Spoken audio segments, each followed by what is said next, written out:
Kita mungkin tak pernah menyadari, sejatinya hidup adalah tentang petualangan.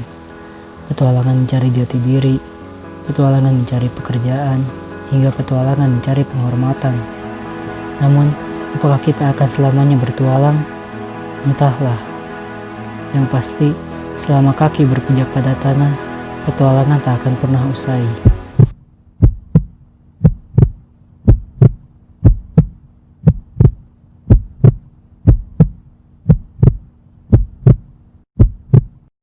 Sampurasun.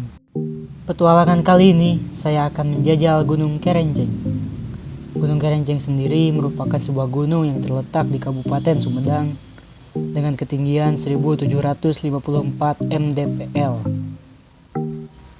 Puncak Kerenceng ini merupakan bagian dari rangkaian pegunungan di kawasan Taman Buru Masigit Karembi. Mungkin kawan-kawan sendiri, terutama masyarakat Bandung Timur, cukup familiar dengan Taman Buru Masigit Karembi karena lokasinya menjadi objek wisata yang cukup terkenal. Nah, Kerenceng ini merupakan puncak tertingginya. Untuk menggapai puncaknya, ada beberapa jalur yang bisa dilewati. Namun yang paling terkenal dan menjadi favorit para pendaki adalah jalur via Babakan Jambu Air di Desa Sindulang, Kecamatan Cimanggung, Kabupaten Sumedang. Untuk menuju titik awal pendakian, kawan-kawan bisa mengambil jalan menuju alun-alun Cicalengka. Setelah itu, kalian bisa ambil jalan menuju lokasi wisata Curug Cinulang. Jarak dari alun-alun Cicalengka sampai ke titik pendakian tidak terlalu jauh. Hanya diperlukan waktu sekitar 20-30 menit menggunakan sepeda motor. Pada pendakian kali ini, saya ditemani kawan-kawan dari komunitas Curut Leuweung Adventure. Di antaranya ada Rahmat Austin, Rapli, Lutfi, Ilham, Rahmat Permadi, Gori, serta Mus. Kami memulai trekking pada pukul 4 sore. Trek awal pendakian masih tergolong landai dan tidak terlalu menanjak, dengan jalanan berupa beton coran, serta dikelilingi perkebunan warga. Dulunya, trek ini belum dibeton seperti sekarang. Trek beton ini tidak terlalu panjang. Mungkin hanya selama 10 menit berjalan dari titik awal pendakian. Setelah trek beton, dilanjut trek tanah, tetapi masih di area perkebunan warga. Seperti umumnya gunung-gunung di Indonesia, trek perkebunan tidak berlangsung lama. Trek perkebunan ini akan berakhir sebelum menuju pos 1. 45 menit berjalan, kami istirahat sejenak di area sebelum pos 1. Waktu itu, kami mengira area tersebut adalah pos 1, karena area tersebut merupakan batas hutan dengan perkebunan warga. Dahulu, sebelum dikelola seperti sekarang juga, area tersebut sering disebut pos 1. Namun ternyata setelah kami berjalan lagi, pos 1 yang sebenarnya ada di depan, tidak terlalu jauh dari tempat kami beristirahat. Pendakian kali ini bukanlah kali pertama saya mendaki ke Gunung Kerenceng. Tidak terhitung sudah berapa kali saya menapaki gunung ini. Mungkin 14 kali ataupun lebih. Lokasinya yang cukup dekat dari rumah bisa menjadi salah satu alasan. Terakhir kali saya berkunjung ke gunung ini sekitar tahun 2018 akhir. Kiranya setelah 1,5 tahun tidak berkunjung, banyak sekali perubahan yang saya rasakan. Mulai dari tata kelola objek wisata, hingga titik di beberapa trek terasa asing. Bisa dibayangkan, jika dahulu untuk parkir motor saja saya harus menitipkannya di rumah warga atau di rumah kawan saya yang tinggal di kampung Babakan Jambu Air. Berbeda dengan sekarang, lahan parkir motor telah disediakan pihak pengelola. Kita cukup membayar 10.000 untuk parkir motor jika ingin ngecamp. Sedangkan jika pulang pergi di hari yang sama atau istilahnya tektok, kita cukup merogoh kocek Rp5.000. Kawasan pendakian Gunung Kerenceng via Jambu Air ini dikelola oleh Karang Taruna setempat dengan beberapa perubahan signifikan yang cukup mengejutkan. Hal tersebut membuktikan adanya kesadaran dari masyarakat sekitar untuk mengelola dengan baik potensi daerahnya.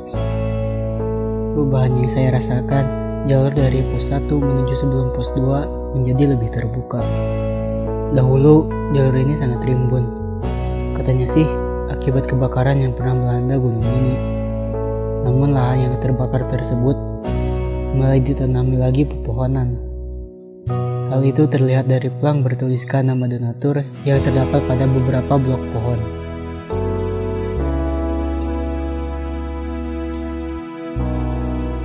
Jalur sebelum pos 2 mulai menanjak, namun tidak terlalu curam.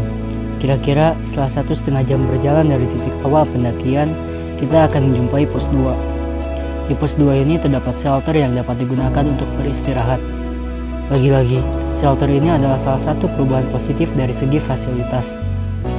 Di pos 2 ini terdapat lahan yang cukup luas untuk menampung beberapa tenda. Saya kira sih, paling 2-3 tenda kapasitas 4 orang. Cukuplah untuk menjadi alternatif tempat camp jika tidak kebagian tempat di camp area. Setelah pos 2, jalur kembali landai sedikit menanjak.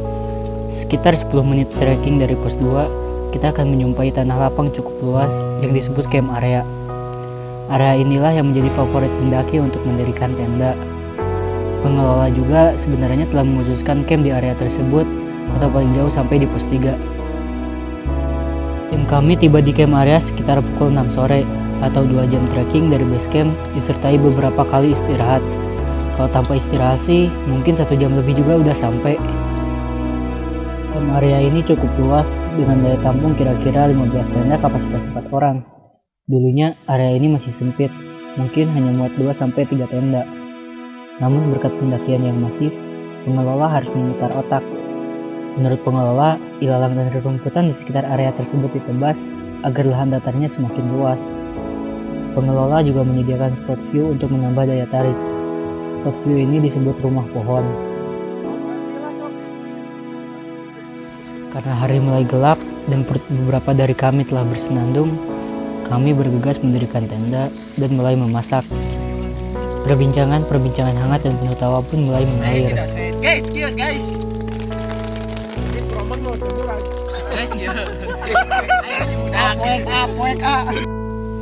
Selepas mengisi perut, kami meneruskan perbincangan sambil membuat api unggun sampai tengah malam.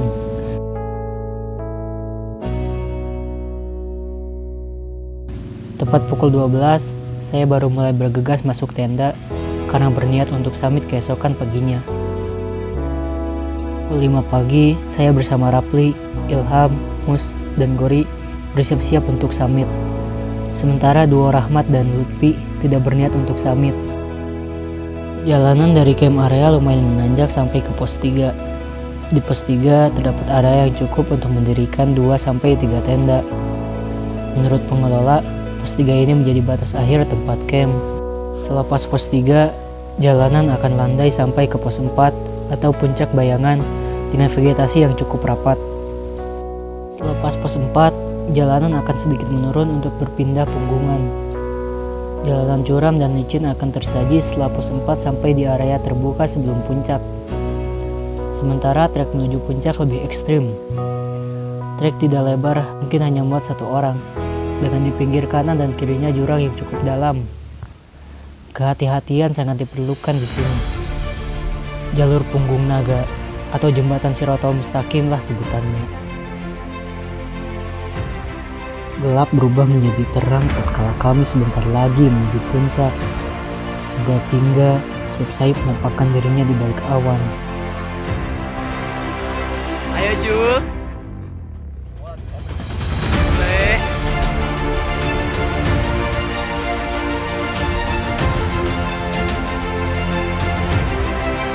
Jul.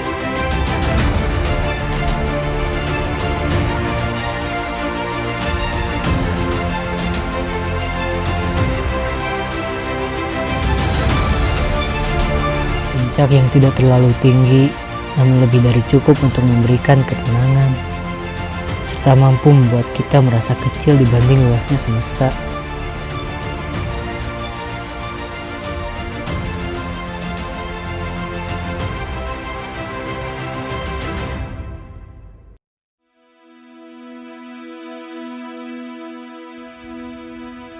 Kabut lembut menyapu tubuh yang ringkih, menenggelamkan jiwa ke dalam sentuhannya yang dingin, menggugah asa untuk terus berdiri, berjalan, lalu berlari.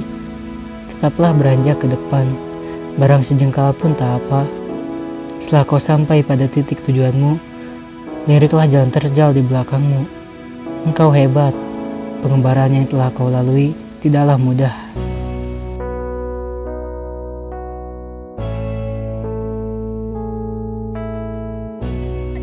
Lagi ngapain nih? Lihat kan foto. Ini ada bocah yang baru sembuh. Siapa itu? Siapa itu? Cukup lama kami berdiam diri di puncak, serta memandangi belantara Taman Burung Masjid Karembi yang masih asri. Pukul 8 pagi, kami bergegas untuk turun.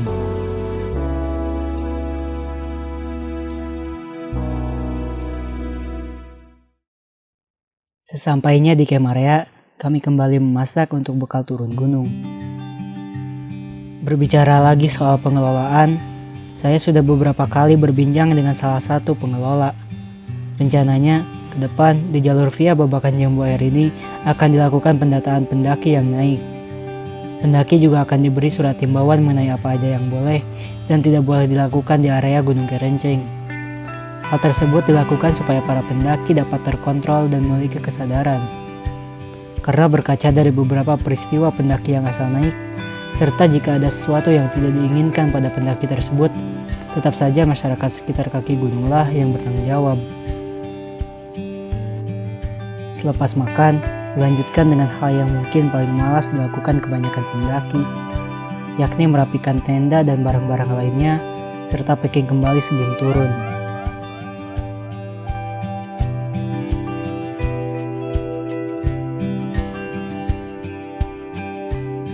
Saya ingin bercerita lagi sedikit tentang gunung yang satu ini. Dahulu, Kerenceng ini terkenal dengan julukan Gunung Seribu Pacet. Karena tidak dipungkiri, pacet senang sekali menyedot darah para pendaki. Bahkan, saya pun pernah diserang banyak pacet ketika ngecamp. Namun, pada pendakian kali ini, saya tidak menemukannya sama sekali. Mungkin karena kami mendaki pada musim kemarau.